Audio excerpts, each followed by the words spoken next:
Changing the Way We See the World, The Revolution of the Movies, by Chris Aviles and Alexander McBride. The movies were a major revolution. They were a new form of entertainment where you would be able to watch pictures that moved and talked. At first, when inventors came up with the idea, people thought that making moving pictures was impossible because of the first motion picture. Competitive inventors tried to improve and innovate the idea to see who made the best motion pictures. Today, movies are a major form of entertainment and they have paved the way to TV. Videos like YouTube, movies on cell phones, and other mobile devices, video games, and more. Who knows what technological devices invented in the future will not be possible without the invention of the movies? Everyone knows that Thomas Edison invented the light bulb, but did you know that we can also thank him for helping develop motion pictures? Thomas Edison quoted, "I am experimenting upon an instrument which does for the eye what the phonograph does for the ear," explaining that his work in filmography was similar to his work with the phonograph 3 years before he invented the kinetoscope. The kinetoscope was invented in 1891, but the problem was only one person could watch it at a time.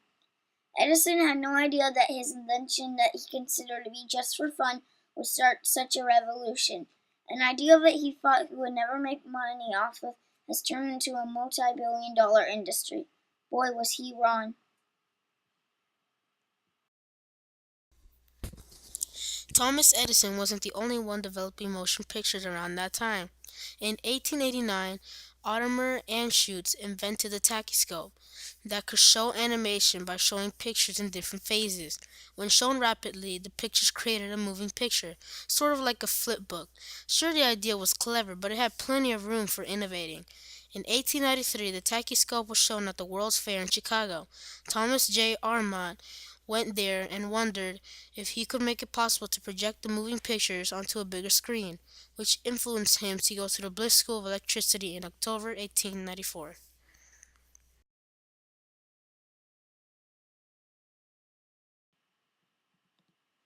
Meanwhile, Auguste and Louis Lumiere had been living in their dad's photo factory when they stumbled upon Edison showing his kinetoscope to people in Paris in 1894.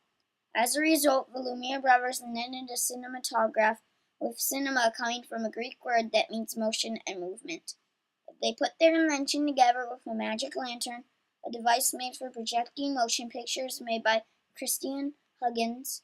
They could actually project their 50-second films.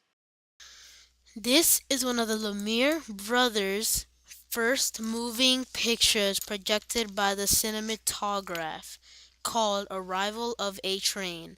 Believe it or not, the majority of the audience had never seen a moving picture before or have had little experience with moving pictures, so everyone screamed in terror as they thought the realistic film was an actual train going to run them over.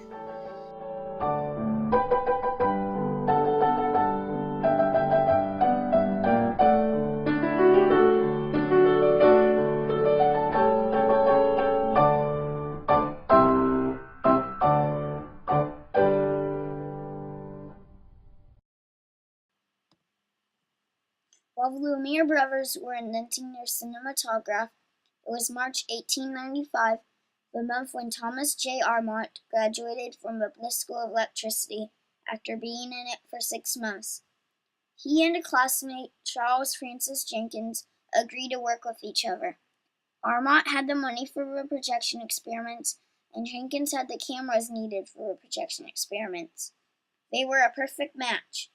After trying different ways to project films and failing, one day Armont came up with an idea to make a piston move the film, causing Jenkins to fix an arrangement that he had been fooling with before meeting Armont, and together they invented the beater movement, that if arranged in a certain way inside of a machine, could project kinetoscope films to people, charging 25 cents for entry.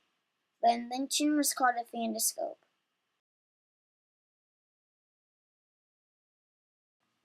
Armand and Jenkins had three phantoscopes.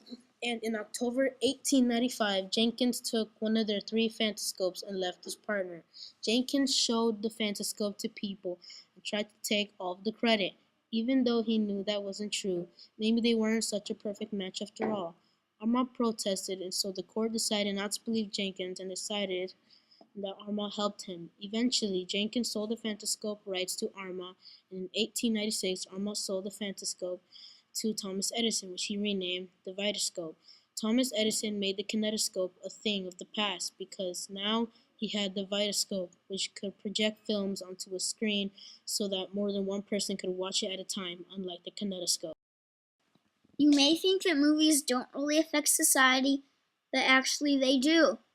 Movies impacted society in a variety of different areas. Movies eventually became a place where people took their dates to increase connections with each other. They also increased family bonding. But family bonding wasn't the only way they affected society.